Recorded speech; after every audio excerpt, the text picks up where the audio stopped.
Morning, everyone. It is Thursday. Oh my God, May 2nd, 2013. May 2nd already, guys. Can you believe it? You are watching Proof Weight Loss Surgery Works, and I'm your Thursday blogger, Danielle. Texas Danielle on YouTube, Downsizing Danielle on Facebook. Excuse me, this week's episode is about breakfast. So I got up early just for you guys so I can make this video actually at breakfast time to show you some options that I do. First thing I have every day is a cup of good old coffee. Cup of Joe, cup of black crack, although I do creamer in mine. One second, I forgot something real quick. And you're in my kitchen. So, I do coffee with Truvia. Don't know. Pretty sure everyone knows what Truvia is, but I took a nutrition class and she actually said that Truvia is the best form of artificial sweetener because it is the most natural form, whereas Splenda, Equal, Sweet and Low are not. And that if you're going to do sweetener and you want to do something less calorie, do this. Don't do agave because your body still treats it like real sugar. So I found that interesting. I don't do agave just because I've never liked the taste of it, but if you do, it's something to consider. So I do Truvia. I usually do half and half. This is Walmart brand. I go by the stats on them. I do not do light half and half or fat-free half and half because the carb count is higher on it. Let me preface this by saying I'm a lap band patient, so the carbs really aren't that big of a deal to me. At least for me personally, I can eat carbs and I do eat carbs here and there. And I'll talk about this more whenever I get to another breakfast item. But I do regular half and half. I usually do 1 to 2 tablespoons, so at max it's 40 calories, 1 gram of protein, 1 carb. So it's not too bad, and that's at a time. My coffee has gotten really high, guys. I'm up to like 3 or 4 cups a day. I'm trying to cut back on that. But to change up my coffee every now and then, because what I also add in my coffee is I add my sugar-free flavored Tortani syrups. I have French vanilla, peppermint, I have peanut butter, caramel, hazelnut, Irish cream, amaretto, almond, gingerbread, and English toffee. I have quite a little selection going on here.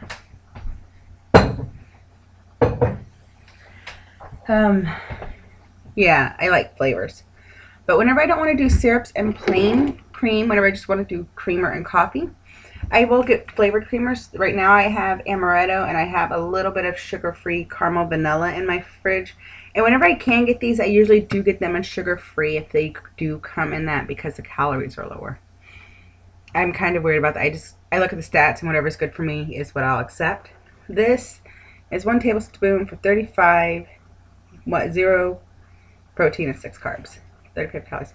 So this is a little higher. This is a treat every now and then. And if I feel like I need more cream in my coffee, then I switch back over to this. So I do 1 and 1 tablespoon. I do measure them. I'd show you it, but they're all dirty. Another thing I use for measuring are these little cups. They go up to 4 tablespoons. Don't know if you can, there you go. 4 tablespoons on it, or milliliters. So I do measure it. Every now and then I'll step away and I'll free pour and then I'll start again measuring and I'm like, that was a heavy pour. So also what I usually start my day with, my vitamins. If you look closely you'll see like Tuesday has some in here. I do carry spare vitamins with me in my purse in a little Tupperware container, like the little one, and I always keep extra vitamins in there because I do forget to take it every now and then. And also sometimes if I take them too early in the morning, like I haven't had at least half a cup of coffee, they make me really nauseous. And I'm not quite sure why, excuse me, I'm not quite sure why that is, if it's because my band's tight. But I don't think my band is tight. My band doesn't feel tight first thing in the morning because sometimes I can eat regular foods, but then later on in the day, a couple hours after I've been up, it's definitely tighter because I'll try to have a snack at work at my lunchtime or my snack time. And it doesn't work. But I've gotten into this bad habit. I have a waffle, 1 waffle in the morning, and I usually spread it with peanut butter or jelly or syrup and butter. I have a light syrup that I use. I figure if I'm going to do straight carbs like a waffle, I should do it early in the morning so that way it stays with me all day. It kind of works for me. It keeps the carb cravings going out from the afternoon, but I don't know. I don't mind it, and I know people are probably freaking out like, oh my god, she eats waffles. Yeah, I do eat waffles, but that one waffle takes me like 10 minutes to eat because I don't want it to get stuck, so I sit there and I cut it up and I chew it. So it's a bad habit. But another thing that I really loved pre-op, and I am just starting now again post-op, is my Greek yogurt. I ate Greek yogurt during this whole process of switching from pre-op to post-op. But I found that yogurt alone does not keep me full anymore. It just goes right through. An hour later, I am done. So I buy all kinds of yogurt. This one right here is the Chobani. It's the Greek yogurt. Is the non-fat? Yeah, with non-fat. So theirs is 140 calories, 14 protein, and 20 carbs. This is in a baggie because I only ate half of it at a time. And then I'll mix it with the Special K protein syrup. I used to do this all the time. And this says the serving is 3/4 of a cup. It's 32 grams. I take it out and I measure it on my food scale to only 16 grams. And that is my granola. So I do half a serving of this with half a serving of my yogurt. Call it good. I did the stats on it yesterday. I want to say, I'll do it real quick. 120, so that's 60 and 40. But it was 6 and 7, 15, 150 calories, 14, so that's 7 and 5, 7, 12. 12 carbs for 140 calories. Is that right? 150 calories. Something like that. So it's not too bad. Not too bad for you at all. I'll show you some other yogurts I have. I'm not a yogurt snob. I've put them all. Whoopsie. It's morning. So I have some more of the Chobani. I bought the pear because pear's been sounding good. I also got the Yoplait Key Lime. 100 calories, 13 protein. This is 140, 14 protein. Another one that I really love, guys, is the Dannon Light and Fit Greek. 80 calories, 120 grams of protein, and only 9 carbs, 0 fat. This is my bread and butter of yogurts. This is what I always have in the house. I always have it on hand, and I change the flavors up. I usually buy 2 containers at a time and just keep them with me. So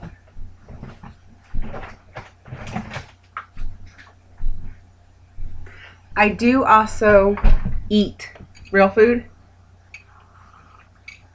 I'm probably thinking she just eats real food for breakfast. No, I do not. I am definitely a protein shake pusher, and I love my protein shakes. I don't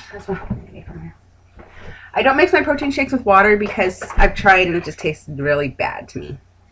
So what I do is I take 8 ounces of Hood milk. If you haven't heard of this milk, it's really good, at least in my opinion. I like it. I got the idea from Sapphire 1964, I believe. She's a Roux-en-Y, I think 4 years out now.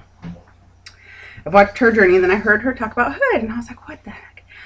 So I found it, and I tried it, and I love it, and I get it at Walmart or Fred Meyer around here. Safeway doesn't carry it if you're up here in the Pacific Northwest, but Walmart and Fred Meyer for sure. It is 1 cup, is 70 calories, 3 carbs, and 5 protein. I can't find any milk that meets those stats. So I love it. Love my Hood milk.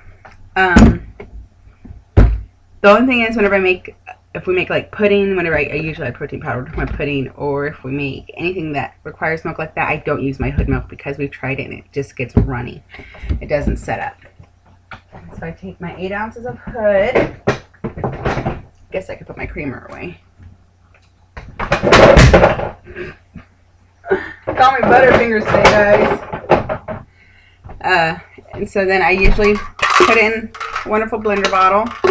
I have big ones and little ones. 8 ounces. I'll usually add my Nectar protein. Like Nectar. I have Isopure Peach. Do that every now and then too. I have my Nectar. I have my Protocol Whey Isolate. I also have Click protein. I have my GNC protein. It's just in the middle. I have several flavors of this too. I have chocolate, vanilla, coffee, I have a strawberry one, which I blend in at work. And I also have peach and cherry. So I just do these. If you want to know the stats, leave me a comment. I'll leave the stats down below for you because this is getting really long already. If I want it blended, I'll blend it up with frozen fruit. I hardly ever use ice in my morning protein shake. In the morning, I really want a nice flavor so I can drink it and get it down. So I usually use frozen fruit. I keep frozen peaches on hand, frozen blueberries on hand, and I get bananas. I cut those in half. You peel it and then you cut it in half and slice them, and then I put them into the little snack size baggies and I freeze those. So that way I'm not losing any room in my protein shake due to ice in the morning, because I want the most concentrated protein in the morning. But that is breakfast to me, guys. At least right now. I am only 14 weeks post-op, so it may be changing more. I'm not quite sure. I know I said I woke up early for you guys, but this is kind of a late start for me. Normally, I am up and at work by this hour, so whenever I'm up earlier and like a zombie more, the shakes are my go-to because it's just pour, shake, go. All right, leave us a question. Leave us comments. Make us a video response about what you eat for breakfast, guys. What's your favorite breakfast item? Or if you don't eat breakfast, what do you eat first thing in the morning? What do you do for that first meal? All right, guys, we'll see you next week for another proof. Well, I'll see you next week for another proof weight loss surgery work. And tune in tomorrow for Tom's, see what he eats for breakfast. All right, bye, guys.